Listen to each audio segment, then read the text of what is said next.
Dans cette vidéo, je vais te donner 7 étapes, tout le processus afin que tu puisses trouver une copine. Reste bien jusqu'à la fin de la vidéo si tu es un mec qui galère avec les femmes, parce que je vais vraiment te détailler tout le processus que moi-même j'ai utilisé afin de trouver ma copine, et un processus qui se base aussi sur la reconditionnement, sur le reconditionnement cognitif.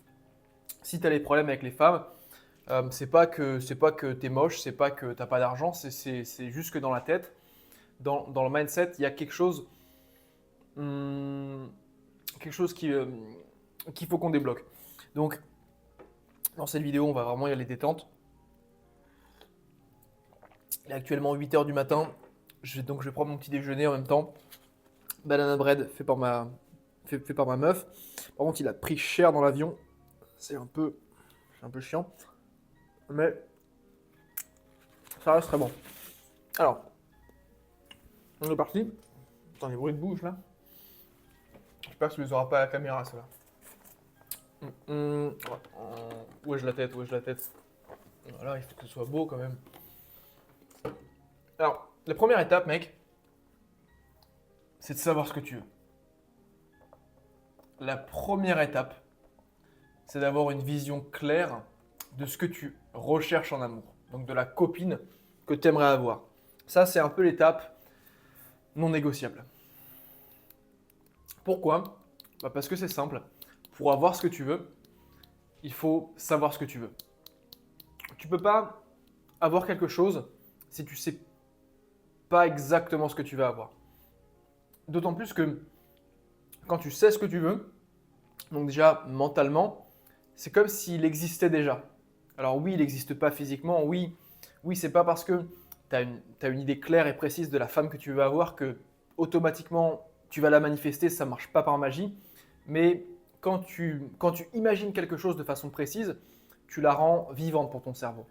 Ce qu'il faut savoir, c'est que le cerveau ne fait pas la différence entre l'imagination et la réalité. Donc si tu t'imagines, ou plutôt si tu construis une image claire et vraiment précise grâce à ton imagination de la copine que tu aimerais avoir, dans ton cerveau, c'est comme si elle était déjà réelle. Donc là, ce que je vais te demander de faire, c'est vraiment ultra simple. Ça va être de détailler ou de décrire la femme de tes rêves. Et à chaque fois que je dis ça, il y a toujours quelqu'un qui pense ou qui dit ouais, mais ça fait objectif de petit garçon. On s'en bat les couilles. Décris la femme de tes rêves. Sois vraiment précis. Sois précis. Est-ce que j'ai des choses à rajouter sur ça? Je crois pas. Donc vraiment, ça c'est la première étape. C'est ce que tu veux. Hmm. Moi mec, pour te raconter, pour te mettre un peu de contexte par rapport à ça, donc j'ai rencontré ma meuf à Bali lors d'une mission humanitaire. Et à ce moment-là, j'étais un peu nul avec les femmes. Pas parce que, pas parce que comment dire, pas parce que j'avais pas forcément confiance en moi. Enfin, si un peu, mais c'est surtout parce que comment dire, je passais pas assez à l'action en fait. Je passais pas à l'action, donc j'avais pas assez de feedback. Et justement, le passage à l'action, ça fait partie d'une des étapes qu'on va voir ensemble. Et je vais t'expliquer comment justement bien passer à l'action. Parce qu'il y a trop de gars qui, en fait, qui restent bloqués à là. Tu vois, moi, par exemple, j'étais, enfin, je suis bon avec les femmes. Je suis assez marrant, je suis assez attachant, on va dire. Mais comme j'avais pas assez de contact avec les femmes, comme je parlais pas avec assez de femmes, ben, j'avais pas de copine. Et en fait, tu sais, c'est comme quand genre, mettons, quand tu vends quelque chose, tu vois, quand tu es un vendeur, t'as beau avoir un bon produit, t'as beau avoir un bon service, si tu vas pas démarcher assez de gens, bah, tu vas pas gagner ta vie. Et en fait, tu seras pas récompensé à ta juste valeur. Pourquoi? Parce que t'as pas mis assez de volume. et t'es pas parti démarcher assez de personnes justement pour qu'ils testent ton programme et pour que tu aies le feedback de te dire putain mais en fait je suis chaud. En fait moi c'est exactement ce qui se passait, c'est que comme je passais pas à l'action, bah, je me trouvais nul avec les femmes et du coup ça me faisait me bah, j'étais bloqué dans une sorte de d'overthinking où je passais pas à l'action parce que je me disais que j'étais nul et que j'allais me faire juger, mais je m'étais jamais forcément fait juger. C'est là quand j'y repense, je me dis mais pourquoi on se pose toutes ces questions en fait? Pour... je comprends pas. Je comprends pas. Hmm. Bah si justement, tu te poses toutes ces questions-là parce que tu passes pas à l'action. Ok. Donc là vraiment la première étape, prends une feuille et un papier et décris la femme de tes rêves. Et du coup, ça moi je l'ai fait.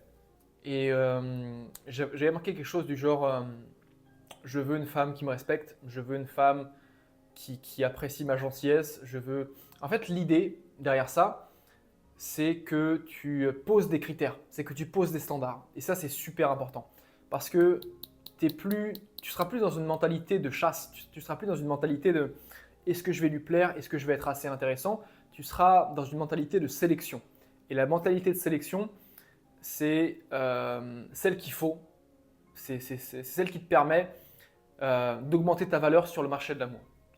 Qu'est-ce que ça veut dire quand je dis ça? C'est que les gens qui n'ont pas de standard, les gens qui n'ont pas de critères, ils sont perçus comme avec moins de valeur. Je vais te donner un exemple tout con. C'est par exemple la meuf qui se tape beaucoup de mecs. Socialement, alors je dis pas si c'est vrai ou pas, ça on s'en bat les couilles. Mais socialement, elle sera perçue comme une meuf avec une valeur plus inférieure et plus basse. Pourquoi? Parce que justement, elle a été moins sélective, elle a été moins exigeante. En fait, ça, on le voit avec les meufs, mais ça marche aussi avec les gars. Et en gros, c'est pour ça que c'est super important d'avoir des critères, d'avoir des standards, parce que ça va augmenter ta valeur directement. Tu vois, quand tu n'as pas de standard, tu te mets un peu... C'est comme si tu étais là, et en fait, ça veut dire qu'il y a très bien une meuf en dessous de toi avec laquelle tu vas pouvoir sortir.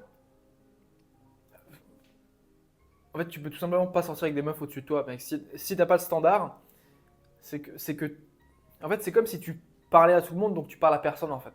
Tu vois, c'est, mec, et des standards. Et des standards, c'est super important. Non, ça va, oui, ça va te fermer des portes, mais ça va t'en ouvrir d'autres, et des portes un peu plus stylées, en fait. En plus, être exigeant, ça rend sexy. Et en fait, pourquoi c'est important de savoir ce que tu veux? Parce que quand tu sais ce que tu veux, tu fais pas de compromis. Et ça, c'est quelque chose que j'avais vraiment envie d'aborder. Il y a pas mal de gens dans mon entourage et pas mal d'histoires que j'entends où je me dis que l'amour et les relations hommes-femmes, c'est un réel problème. C'est un réel problème dans le sens où il y a beaucoup de gens, il y a beaucoup de gars qui déjà subissent les relations hommes-femmes et qui se font mais totalement manipuler. Alors ça va dans les deux sens, hein. Mais en fait, j'ai vraiment là de ce que j'observe dans mon entourage, c'est qu'il y a beaucoup de gens qui ne comprennent rien en relations hommes-femmes.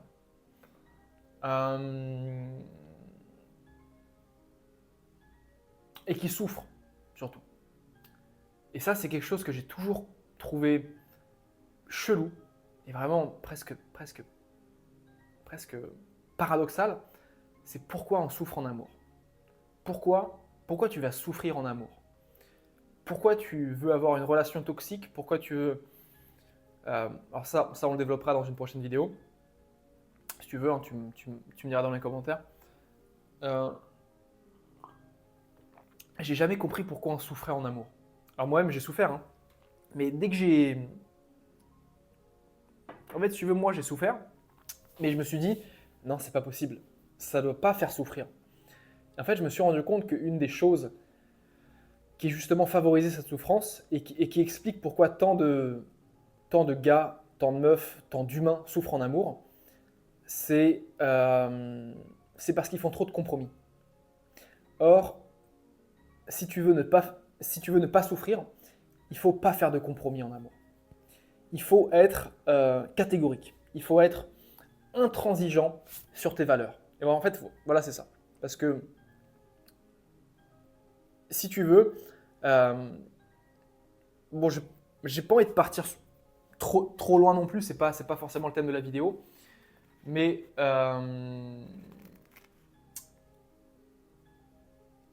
l'amour se dégrade, ou plutôt, il faut pas mettre d'ego dans les relations de femmes.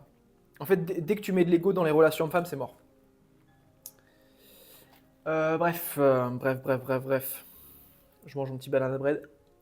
Merde. Comment s'en fout partout. En fait, qu'est-ce que je dis Qu'est-ce que j'entends par ne pas mettre d'ego dans les relations de femmes Oui, il faut toujours un minimum d'ego. Même ça s'appelle pas de l'ego, ça s'appelle de la fierté. En fait, voilà. Il faut pas mettre d'ego, mais il faut mettre de la fierté. Donc, il faut se respecter. Faut mettre des limites, en fait. En fait, mec, c'est tout simplement ça. En amour, il faut mettre des limites et il faut pas faire de compromis sur ces limites. Il faut pas négocier sur ces limites-là. Il faut vraiment être droit. Il faut vraiment être exigeant.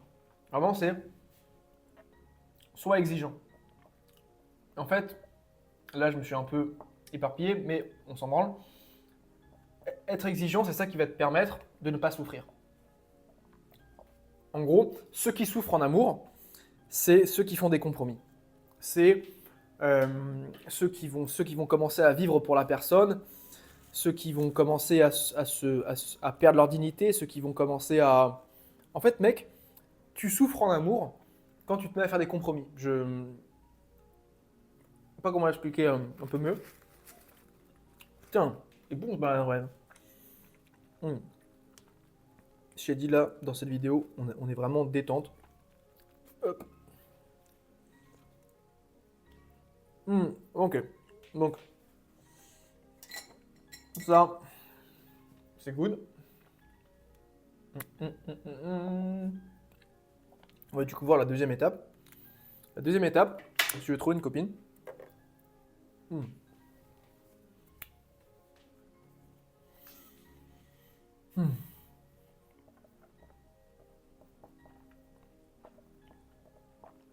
Ça va être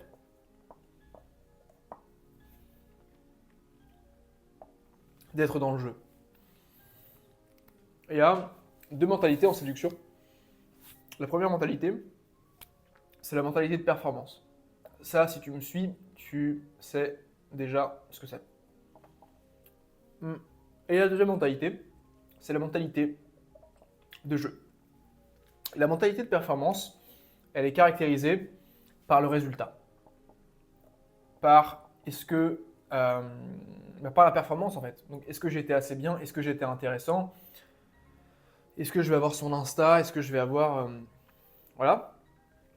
Et la mentalité de jeu, à l'inverse, elle est caractérisée par le plaisir en fait. Par tout simplement le plaisir, l'envie d'interagir. Ça, c'est vraiment ça qui motive la mentalité de jeu. Le plaisir d'interagir. Et en fait, tu te rends compte que, en fait, ça, c'était vraiment mon cas. Pourquoi moi, je n'étais pas bon avec les femmes? Parce qu'encore une fois, il y avait ce petit conditionnement cognitif, donc cet état d'esprit où j'étais dans la mentalité de performance. Et la mentalité de performance, c'est celle-là même qui produit quelque chose que tu connais peut-être sûrement, qui s'appelle l'anxiété. Parce que quand tu es dans une mentalité de performance, tu vois un peu tes interactions sociales comme soit une victoire, soit une défaite. Donc sous le prisme un peu de la compétition. Alors c'est pas forcément mauvais en soi, parce que c'est pas mauvais si ça te pousse à te dépasser et si ça te pousse à devenir un meilleur homme. Mais il y a aussi pas mal de gars, ça les pousse à déprimer en fait. Tout simplement, ça les pousse à développer une putain d'anxiété. D'autant plus, si déjà par nature, tu es un peu réservé, tu es un peu introverti, donc tu n'as pas forcément eu l'habitude d'aller vers les autres. Si en plus tu es dans une mentalité de performance, donc ça marche aussi avec tous les humains en général, pas forcément les femmes, où tu te dis, Est-ce que là j'ai été assez bien? Est-ce que là ils vont m'apprécier? Quand tu es dans une mentalité de performance, tu te crées toi-même de l'anxiété. Pourquoi? Parce que tu laisses vraiment la porte ouverte à ton imagination en fait.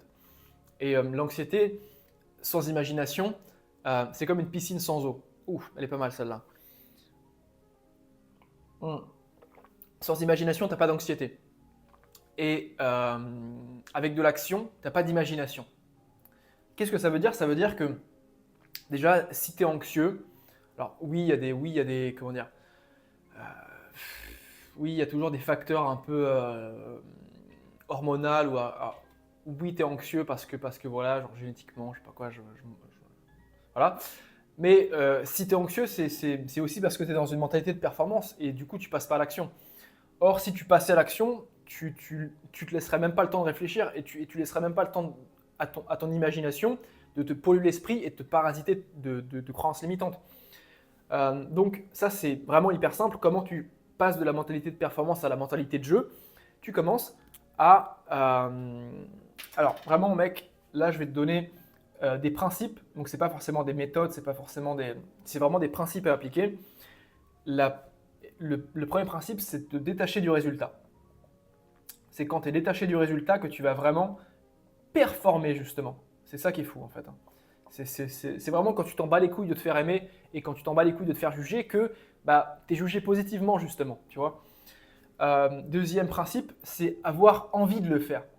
Euh, Tu vois, par exemple, quand t'es assis à côté d'une meuf, quand tu prends le métro, et là, tu as envie d'aller la voir. Là, tu dis, putain, elle est trop belle, là, j'ai grand envie d'aller la voir. Et tu te dis, ouais, mais moi, ouais, peut-être que je vais la déranger. Dans ces cas de figure-là, c'est soit tu écoutes cette petite voix qui te dit, non, on n'y va pas, peut-être que tu vas te faire juger, peut-être qu'il y a son mec à côté, peut-être qu'il va te défoncer.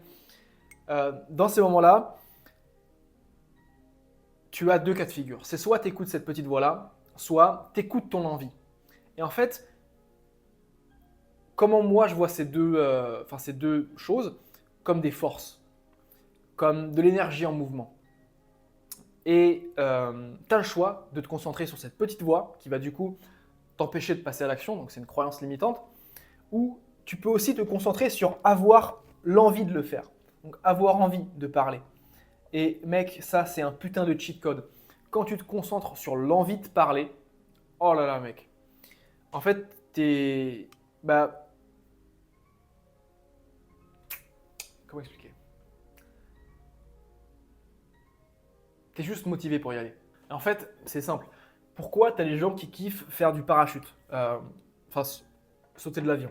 Pourquoi tu as les gens qui kiffent faire des sports extrêmes? Pourquoi tu as les gens qui kiffent faire du saut à l'élastique? Parce que justement, ça les, en fait, ça les excite, mais en fait, ça leur fait peur, mais ils ont aussi envie de le faire.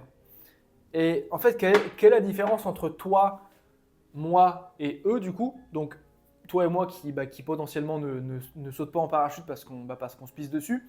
Et lui, c'est tout simplement l'interprétation que lui se fait de cette action. Pour lui, sauter en parachute, c'est quelque chose d'excitant. Et il le voit comme quelque chose de putain, ça va être trop cool, tu vois. Et en fait, c'est l'interprétation qui fait la différence. Et c'est l'interprétation qui te permet, ou pas, de passer à l'action. Donc, si tu vois une meuf que tu trouves jolie et que, oui, ça te fait peur, mais si tu te concentres vraiment sur l'envie de le faire et sur le plaisir que déjà toi, ça va te procurer, mais aussi que tu vas lui renvoyer, et bah, c'est grâce à ça que tu peux réussir à passer à l'action. Donc, c'est en te concentrant sur l'énergie positive, justement. Donc ça, ça c'est un putain de cheat code. Et la troisième, donc détacher du résultat, avoir envie de parler. Et ouais, alors, ouais. C'est parler à tout le monde. Merde, là, le stylo, il marche plus forcément. Parler à tout le monde de la même façon. Ça, je vais développer un peu. Parler à tout le monde de la même façon. Parce que là, si on reprend l'exemple de la femme, ce qui est un peu teubé, c'est que quand tu veux parler à une femme qui te plaît, tu vas directement te dire, ouais, mais qu'est-ce que je vais lui dire? Qu'est-ce que je vais lui dire? En fait, tu te mets directement dans une sorte de... genre, elle est là, toi, tu es en dessous, et tu... En fait, c'est comme si automatiquement, tu, bah, tu l'idéalisais et tu la mettais sur un piédestal. Or, une femme belle, c'est pas différent d'une femme moche. C'est pas différent d'un homme. C'est pas différent d'une grand-mère. C'est la même chose en fait. C'est juste toi, pour ton cerveau de primate, c'est différent parce que bah, elle est belle. Et en fait, ça on en a déjà parlé, d'où ça vient. Ça vient du phénomène qui s'appelle la sirène. Le phénomène de sirène, c'est quand une femme est tellement belle, quand une femme est tellement gracieuse, qu'elle en devient un peu mystique. Et que tu commences à l'idéaliser, que tu te dis putain, c'est une créature divine. Ce n'est plus une humaine. Et en fait, directement, tu te dis non, mais je peux pas lui parler comme si je parlais.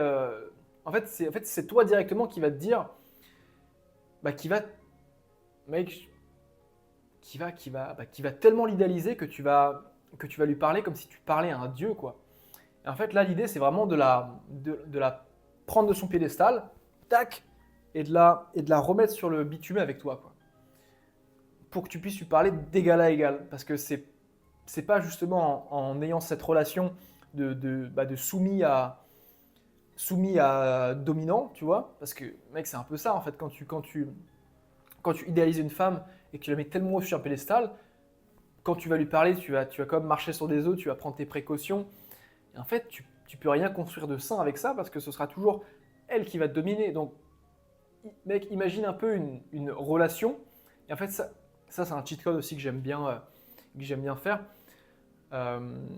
et que j'aime bien aussi enseigner. C'est visualise-toi déjà comme si c'était ta meuf. Là, s'il y a une fille, là, s'il y a une femme qui te plaît, visualise-toi comme si vous étiez déjà en couple. Si tu étais en couple avec elle, comment tu lui parlerais? Et là, tu tiens quelque chose. Parce que c'est justement en partant de là, alors évidemment, tu vas pas dire à une inconnue, ouais bébé, s'il te plaît, tu me fais à manger. Non, c'est pas l'idée. Mais c'est vraiment de te dire comment tu lui parlerais. Et bah, tu lui parlerais d'égal à égal. Et c'est justement comme ça qu'il faut que tu fasses. Alright, donc on a vu les deux premières étapes. Ça, c'est un peu les deux étapes du reconditionnement cognitif. Maintenant, tu vas voir, ça va te régaler.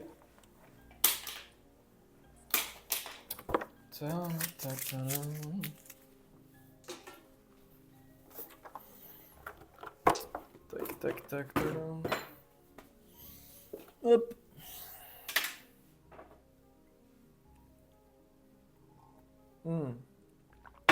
Alright.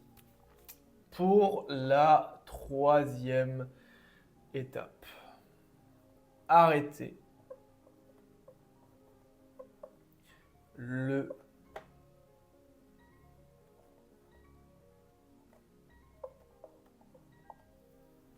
porno. Arrêtez le porno. Et j'irai même un peu plus loin. Pratiquer. Putain, le stylo là, va vraiment falloir que je le change. Pratiquer la rétention séminale. Alors, je ne te dis pas de devenir un moine, je ne te dis pas de devenir Bouddha, mais une fois de temps en temps, une fois toutes les 2 semaines, pour vraiment que tu vois les résultats. En fait, mec, ça, faut vraiment que tu testes.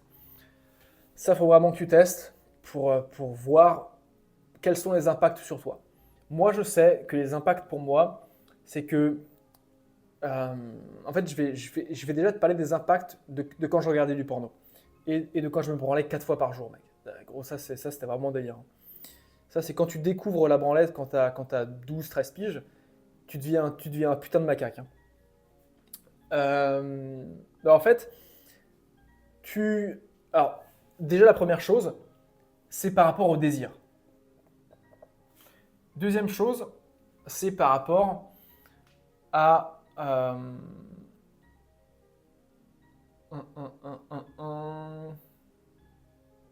à ta vision des femmes. Vision des femmes, et même je dirais vision des relations hommes-femmes. Donc vision de la séduction, en fait. Alors là, je ne vais pas forcément te parler des effets comment dire, sur la santé psychologique, tout ça, parce que c'est pas forcément le thème. Et je vais surtout te parler des effets sur ta propre séduction et sur ton désir, en fait. Sur ta libido, sur ton énergie. Inutile de te préciser que plus tu regardes du porno, et ça c'est paradoxal, mais moins tu as de désir, moins tu as la dalle. Plus tu vas regarder du porno, moins tu vas justement désirer des femmes. Pourquoi? Parce que tu es dans une mentalité, tu es dans une logique de je m'autosuffis. Ouais, je n'ai pas besoin de femmes, je m'autosuffis. Donc déjà, plus tu vas te branler sur du porno, moins tu vas avoir de désir. Donc c'est quand même un peu con parce que si tu veux justement parler à des femmes, il faut que tu te serves de ce désir-là, en fait. Parce que, en fait, qu'est-ce que c'est le désir? C'est avoir l'envie de. Avoir l'envie de.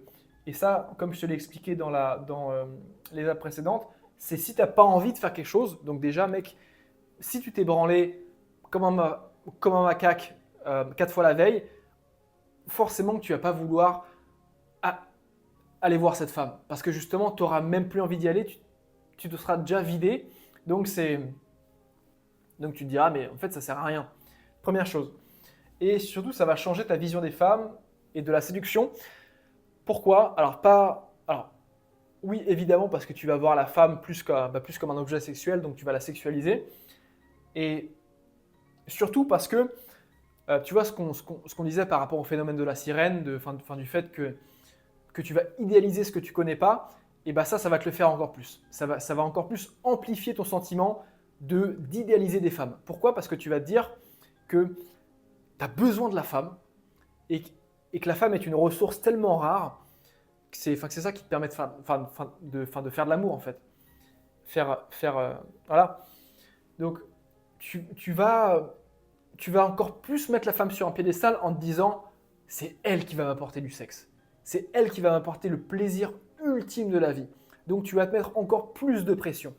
En fait, pourquoi c'est pas recommandé? Enfin, pourquoi déjà si tu galères avec les femmes, ça va pas dans ton sens et du coup ça ne t'aide pas de regarder du porno parce que ça va encore plus mettre une barrière entre toi et les femmes. Tu vas mettre vraiment les femmes sur un putain de piédestal ce sera inaccessible pour toi. Et pourquoi pratiquer la rétention séminale, ça peut être intéressant? Un peu à l'inverse, parce que justement, tu vas avoir plus de désir.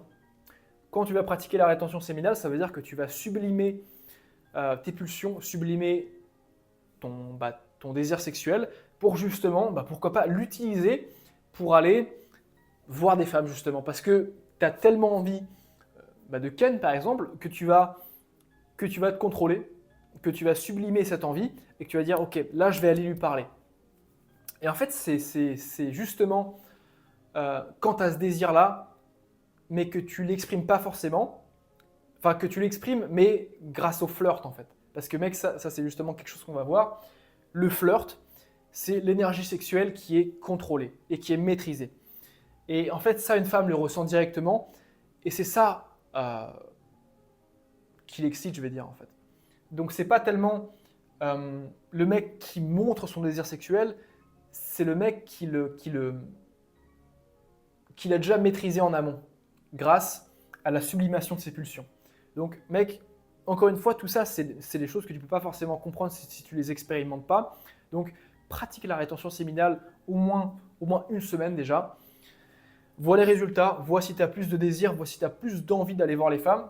Et du coup, comment ça change ta vision des femmes? Parce que si tu pratiques la rétention séminale, tu te dis que potentiellement, tu n'as pas forcément besoin d'une femme.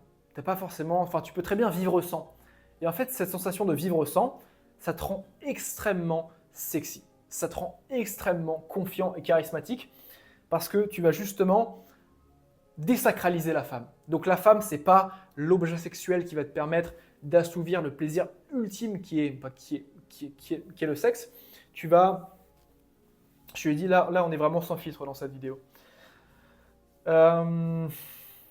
en fait, tu vas tout simplement faire redescendre la femme de son piédestal et juste la voir pour un humain tel qu'elle est, donc comme toi. Donc ça veut dire qu'elle fait caca comme toi, elle fait pipi comme toi, elle mange comme toi, elle dort comme toi. Tu vas tout simplement la voir comme un réel humain. Pourquoi ? Parce que tu vas désexualiser ton cerveau. En fait, je pense que tout part de là. Je pense qu'il faut vraiment désexualiser notre cerveau, désexualiser ton cerveau si tu veux réussir à parler avec des femmes de façon saine et confiante. Parce que tant que tu auras toujours l'idée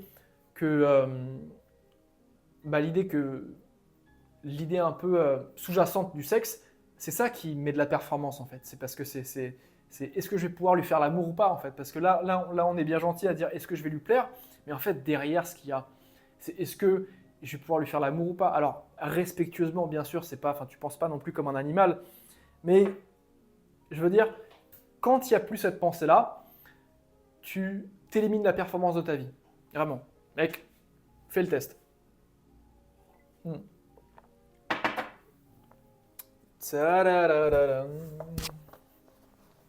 Là, on arrive à l'étape cruciale de la vidéo, qui est le passage à l'action. Je vais voir ça avec combien de temps qu'on filme cette magnifique vidéo. Donc, passer à l'action step by step. Passer à l'action step by step. Bon, là, ça va aller très vite. Toc.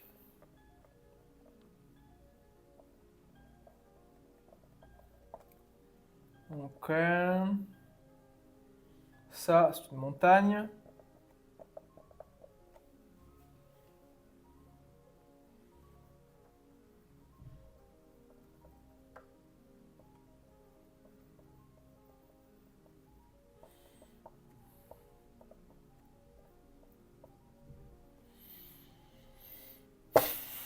Passer à l'action step by step, apprends à résoudre tes problèmes. La plupart des gens, quand ils ont un objectif, donc quand ils ont, ouais c'est ça, quand ils ont un objectif, souvent qui se transforme en problème d'ailleurs, hein, ils vont regarder un peu cet objectif de façon un peu, de manière un peu, en fait c'est vraiment la manière la plus directe, c'est de te dire, putain waouh. En fait c'est comme si tu étais en bas de la montagne et que tu regardes ton objectif et que tu te dis mais c'est énorme. En fait voilà, c'est ça. Tu vas avoir tendance à grossir ton problème. Tu vas dire putain mais mec, mais ça c'est le problème le plus gros de ma vie, c'est vraiment le truc le plus ultime. Et en fait, réfléchir comme ça ne te permet pas de résoudre ton problème. Pourquoi ? Parce que la première chose quand tu as un problème, c'est de le simplifier, c'est de le diviser. Alors moi j'étais une merde en mathématiques, mais ce que je me souviens, c'est que dès que tu as un problème, il faut que tu le simplifies. Et là, c'est exactement pareil avec tous les problèmes de ta vie. En gros, tu peux pas... Alors forcément, quand tu es en bas de la montagne et que tu regardes la montagne comme ça, tu te dis putain, ça va être long d'atteindre le sommet. Or, si tu vois ton objectif comme segmenté, comme divisé en plusieurs micro-problèmes, donc comme ceci en fait. Donc là tu as fait... là, c'est 100 mètres par exemple, donc c'est une petite montagne. Hein. Là, tu vas déjà monter 20 mètres. Ensuite, quand tu arrives à 20 mètres, tu vas peut-être regarder en bas, tu vas te dire putain, là j'ai déjà monté 20 mètres, je suis fier de moi. Donc là, tu te poses, tu vas boire ta Volvic par exemple, tu vas manger ta petite protéine, barre protéinée. Ok, putain, elle fait chier cette bouteille. Et ensuite, tu vas tout simplement repartir à ton ascension. Donc là, tu vas grimper 25 mètres de plus, donc là tu arrives à 45. Pareil, tu vas calmer le jeu, tu vas te dire ok là j'ai fait 45 mètres en tout, je suis chaud, il me reste 55 mètres, comment je vais faire ? En fait là tu commences à évaluer un peu ta stratégie. Ok là comment je vais faire ? Il me reste 2 barres protéinées, enfin bref, tu peux vraiment diviser ton problème. Tu peux vraiment diviser ton problème. Et déjà, c'est ça qui te permet de rester motivé. Parce que quand tu passes à l'action, en fait, ce mec-là, si c'était dit, ok, là, je vais faire les 100 mètres d'un coup, bah, peut-être qu'il se serait cassé la gueule, peut-être qu'il serait mort, peut-être qu'il l'aurait juste jamais fait parce qu'il n'a pas pris de pause. Il dit, putain, mais vas-y, j'arrive pas à voir la fin. J'arrive pas à voir la fin, j'arrive pas à voir l'arrivée, en fait. Et en fait, le fait de diviser ton problème en plusieurs micro-objectifs, ça te stimule et ça te challenge et ça te permet de rester motivé sur le long terme. Donc, au même titre qu'avec la montagne, il faut que tu fasses exactement pareil pour ton objectif. Donc, fais quelque chose d'un peu similaire où, en fait, ça c'est la montagne. Et toi, par exemple, l'objectif que tu as, c'est de trouver une meuf, de trouver une femme. Ok, donc là, c'est quoi le premier objectif si tu veux. Attends, là, je vais mieux le noter. Ok, donc là, quelle est la première étape si tu veux trouver une femme? C'est déjà d'aborder une femme. Aborder une femme. Ok, quelle est la deuxième étape? C'est d'être en date avec une femme.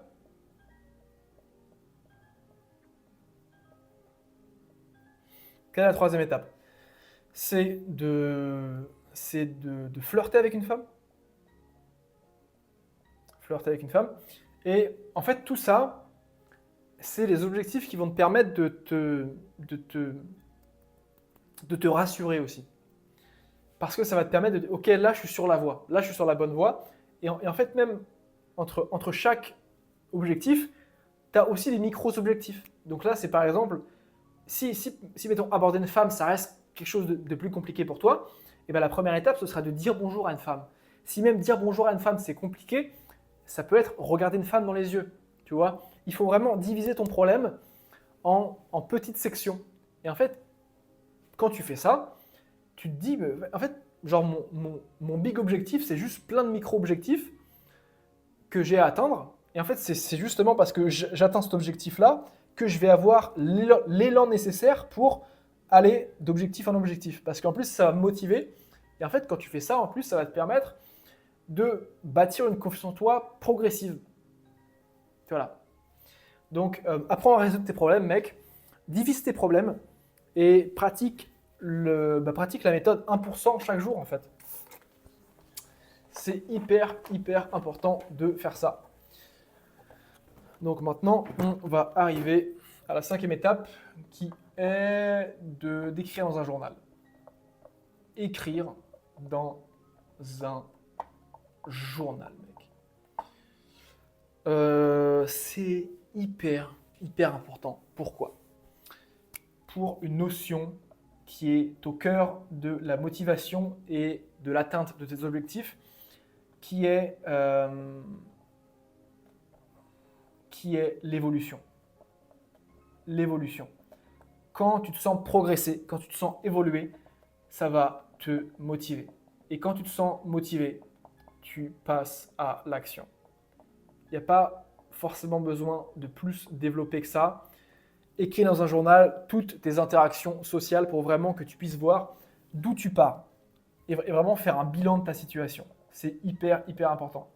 Ça, si tu veux, c'est un peu ce qui remplace l'accompagnement. D'ailleurs, si tu veux rejoindre le projet Kalos, tu as un lien dans la description pour réserver ton appel. C'est vraiment pour faire un bilan de ta situation. Ok, là, d'où je pars, où est-ce que je suis, où est-ce que je veux aller. Et en plus, quand tu écris dans un journal, tu te libères de ton overthinking. Donc l'overthinking, c'était justement ça qui t'empêchait de passer à l'action en fait. Donc c'est vraiment l'overthinking qui t'empêche de passer à l'action. J'ai mal écrit, mais tu as compris. Et justement, quand tu vas écrire dans un journal, tu vas lutter contre ton overthinking parce que tu vas mettre des mots sur ce que tu penses. Et tu vas tout simplement tu vas clarifier ce que tu as dans la tête. En plus, j'avais même vu des études par rapport à ça qui disaient que quand tu verbalises ce que tu ressens, tu arrives à calmer ton amygdale. L'amygdale, qu'est-ce que c'est? C'est la partie de notre cerveau associée aux émotions. Donc vraiment, c'est vraiment la partie du cerveau qui date de l'époque, enfin qui date de notre... C'est un peu notre cerveau reptilien en fait, c'est C'est le cerveau limbique. Et en gros, dès que tu verbalises tes émotions, donc dès que tu verbalises des choses comme l'anxiété, comme le stress, automatiquement, tu vas calmer ton amygdale. Pourquoi? Parce que tu vas rendre quelque chose d'inconnu en quelque chose de connu. Ok, donc là, c'est pas du stress, c'est juste un tel qui me fait une blague. En fait, c'est comme si, je vais te donner un exemple tout con, c'est comme si tu te baladais dans la forêt, et là, tu entends un bruit, donc là, tu te retournes, tu dis, putain, c'est quoi ce bruit? Et là, mec, tu entends un putain de rugissement de tigre. Et tu te dis, putain, là, il y a un tigre derrière moi, donc là, tu te mets à courir, courir, courir. Pour ton cerveau, il y a un tigre qui te poursuit, donc tu as tous les stigmates et tu as tous les symptômes de quand tu te sens pourchassé, donc tu as les yeux qui s'écarquillent, tu commences à respirer beaucoup plus comme ça, comme ça. Tout ça, c'est les symptômes qui sont liés à la survie et qui s'activent étonnamment quand tu es anxieux aussi. Donc la sueur, les yeux qui sont comme ça, les battements de cœur. Et ensuite, tu cours, et puis tu as ton pote, John, qui te dit « Mais Pierre, mais c'était une blague, Pierre !» Automatiquement, dans ton cerveau, qu'est-ce qui se passe? C'est que tu calmes ton amygdale. Ok, là, je viens de mettre un nom sur cette anxiété. C'était pas un tigre, c'était mon pote John. C'est exactement pareil qui se passe quand tu fais du journaling. Tu calmes ton anxiété. Mec, fais du journaling. Il n'y a pas forcément besoin de développer plus que ça. On arrive maintenant à la 6e étape, qui est de cultiver l'abondance. Oh là là, je vais vraiment devoir changer de stylo, moi. Cultiver l'abondance. Je vais faire un petit schéma, tout simple. Tac. Ou en vrai, attends. Non, je vais pas te faire ce schéma-là. On va en faire un autre. Tac. Tac.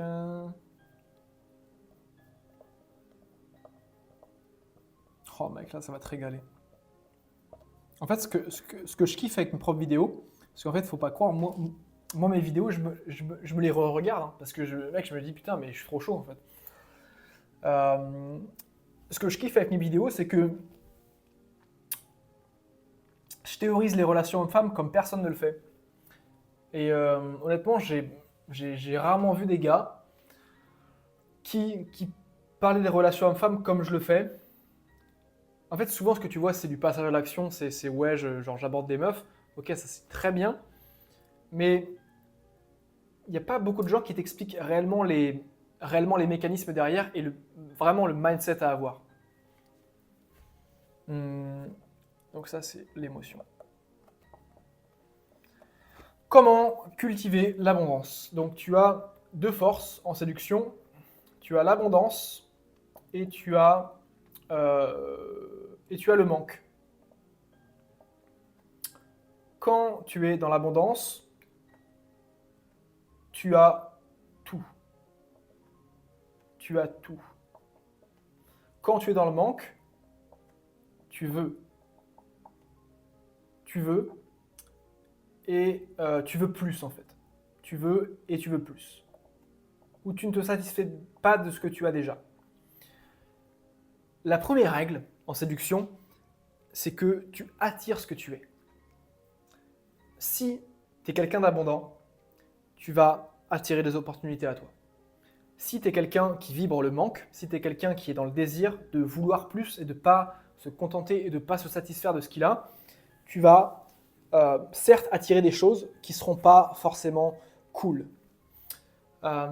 L'idée là, comment cultiver l'abondance, c'est que ça c'est toi. Ça c'est ton objectif, trouver une copine. En fait, tu peux vraiment le faire avec tous les objectifs que tu as dans ta vie. Ce que tu cherches, et ce que personne ne t'a jamais dit, c'est que donc toi, tu penses que ça est ton objectif, que trouver une copine est un objectif, mais un mec en béret et en chemise t'explique que ton vrai objectif, c'est l'émotion. Ton objectif, c'est pas de trouver une copine, ton objectif, c'est de ressentir l'émotion de ce que ça ferait si tu avais une copine. Pourquoi? Parce que si tu n'as pas de copine aujourd'hui, c'est parce que tu vibres le manque. C'est parce que tu vibres le désir, le je veux, je veux, je veux. Et comme tu vibres à ces émotions-là, tu ne peux que attirer ce que tu es. C'est aussi simple que ça. Donc, l'idée avec l'abondance, c'est de ne pas attendre que ça se réalise pour déjà être heureux. L'abondance, c'est l'émotion de ressentir ce que ça fait si tu avais une copine sans avoir besoin d'avoir une copine. Et en fait, quand tu es à ce moment-là, quand tu es à ce niveau de maîtrise de toi, il n'y a rien qui peut t'arrêter, mec. Il n'y a rien qui peut t'arrêter. Et c'est vraiment là, quand tu es détaché justement de cet objectif-là, que tu vas pouvoir attirer des femmes. Et même pas que des femmes, mais des opportunités, des relations sociales de qualité. C'est vraiment, apprends à voir au-delà de ton objectif. Ok, donc là, moi ce que je veux, c'est avoir une copine, mais pourquoi je veux avoir une copine? Mec, ça c'est quelque chose que tu peux directement noter si tu cherches une meuf. C'est pourquoi je cherche une copine. Pourquoi je cherche une copine? Et souvent, tu verras que ce qui va ressortir, c'est pas bon, ouais, bah, je veux trouver une copine parce que c'est stylé, parce que c'est... Non, c'est parce que t'en as marre d'être seul. C'est parce que tu veux ressentir de l'attention, tu veux ressentir de l'amour, tu veux ressentir quelqu'un qui est bienveillant, tu veux arrêter de te coucher seul la nuit, tu veux que quelqu'un te fasse des plats, mec, tu veux que quelqu'un s'occupe de toi. Et en fait, tout ça, c'est des émotions que tu n'es pas obligé de ressentir en étant en couple. Tu peux déjà les ressentir en faisant plein de choses. Mec, ça peut être du sport. Alors attention à ne pas te couper à 100% de ton objectif et en te disant non mais moi j'ai pas besoin de meuf, j'ai pas besoin de meuf, j'ai pas besoin de meuf. Je vais stay focus et je vais. En fait l'idée c'est de te dire j'ai pas besoin de meuf, mais ça reste un bonus. Et en fait quand tu vas dans cette mentalité là de j'ai pas besoin de meuf, mais j'y vais quand même, bah c'est là que tu attires une meuf parce que ça se ressent et c'est hyper excitant.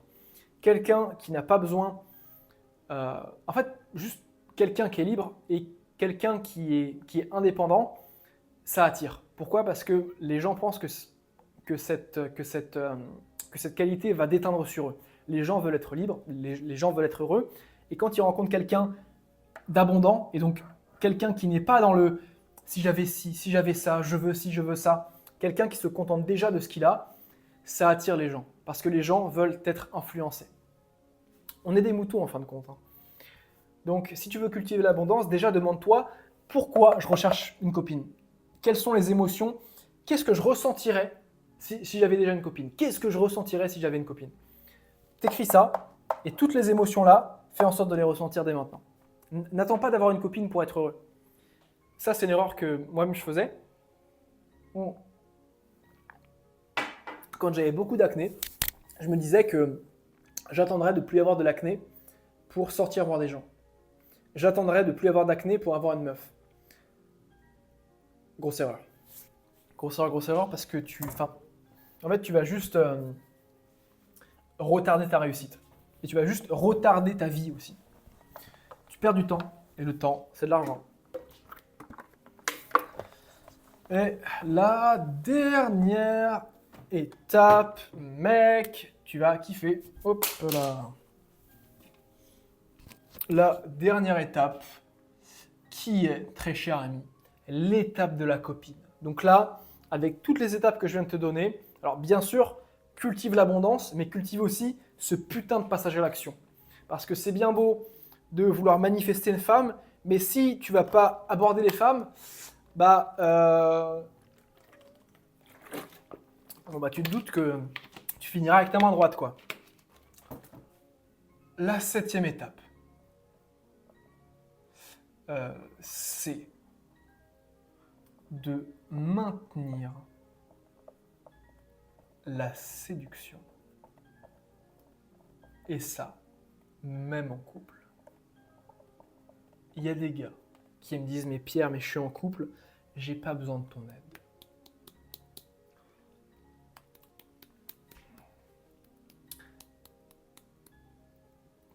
Ma meuf, il y a de ça 2-3 jours, elle m'a dit « Ce que j'aime bien avec toi, c'est que t'as beau être en couple avec moi, et tu continues de me séduire. Tu continues de me séduire alors même qu'on est en couple. » Et ça, c'est une erreur que la majorité des gars font étant en couple, c'est qu'ils arrêtent de séduire. C'est qu'ils arrêtent le flirt. C'est qu'ils arrêtent le jeu. Et ils tombent dans ce qui s'appelle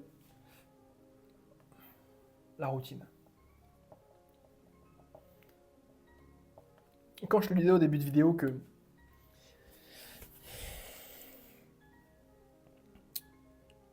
ce qui tue les couples, c'est le fait de faire des compromis. Ce qui tue aussi les couples, c'est la routine. La routine, c'est un mélange d'ennui et de confort. Et ça, c'est l'opposé de la séduction. Pourquoi ? Parce que c'est l'opposé du jeu et de la légèreté. Et ça, c'est quoi ? Là, ennui plus confort, ça mène à du ressentiment. À du ressentiment, à de la frustration, à de la culpabilité. Et ça mène à quoi ? Ça mène à l'autodestruction du couple.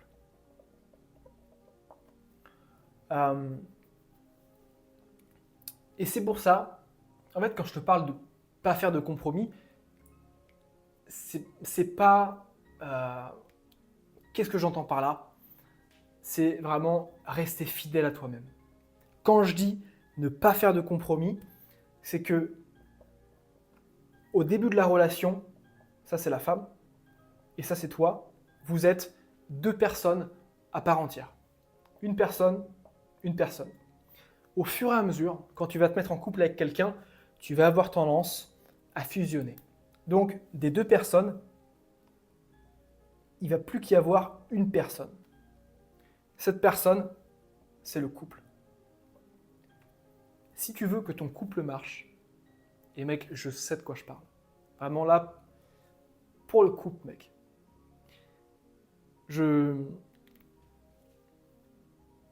pense sincèrement, et vraiment sincèrement, que j'ai une vie de couple et j'ai une vie amoureuse qui est beaucoup, beaucoup plus équilibrée que 99% des gens. Si tu veux que ton couple fonctionne bien, il faut que tu restes toi-même. Et il ne faut surtout pas que tu fasses de compromis. Parce que ça, c'est un compromis. Ça là, ce que tu vois, donc les deux personnes qui sont devenues une personne, c'est ça ce que j'appelle le compromis. Il ne faut jamais faire de compromis. Il faut toujours que tu restes toi-même. Alors, avec les facultés du couple, avec les qualités du couple, mais il faut toujours que tu restes intègre. Sois intègre. Vraiment, mec, c'est la chose la plus importante. Sois intègre. Continue de séduire ta meuf. Continue En fait, quand je te dis séduire, c'est continue de maintenir la flamme. D'alterner entre chaud et froid. D'alterner entre push et pull. C'est pas d'être tout le temps câlin, câlin, câlin, câlin, bisous, mais c'est aussi câlin, bisous, prends tes distances. Garde tes distances, concentre-toi sur toi, concentre-toi sur tes propres objectifs. Et en fait, quand tu arrives à jongler avec ces deux choses-là, donc câlin, bisous d'un côté, donc associé au couple, et aussi ton développement personnel en tant qu'homme, ton taf, tes objectifs, c'est là que tu arrives à avoir une putain de relation. Je connais personne qui ait mis tous ses œufs dans le même panier et qui se soit donné à fond pour sa meuf et qui est encore avec elle. Les couples qui marchent, c'est les couples qui restent égoïstes. C'est les couples dont les deux personnes restent égoïstes. Qu'est-ce que je veux dire par égoïste ? C'est quand tu es en couple, donc que tu te respectes, tout ça, bien évidemment, mais que tu as toujours ta propre personnalité. Donc, tu t'es pas conformé au couple. En fait, mec, c'est ça, c'est le plus important. Ne pas se conformer au couple. C'est quand tu es avec ta meuf, tu es en couple avec elle, et quand tu n'es pas avec elle, tu es toi. Tu es toi. Alors, ça ne veut pas dire que tu es célibataire, pas du tout. Mais ça veut dire que tu n'es pas une personne. En fait, vous n'êtes pas une personne. Tu es toi et ta meuf. Et en fait, quand tu fais ça, donc quand tu fais pas de compromis, donc quand tu restes toi-même, ton couple est beaucoup plus sain.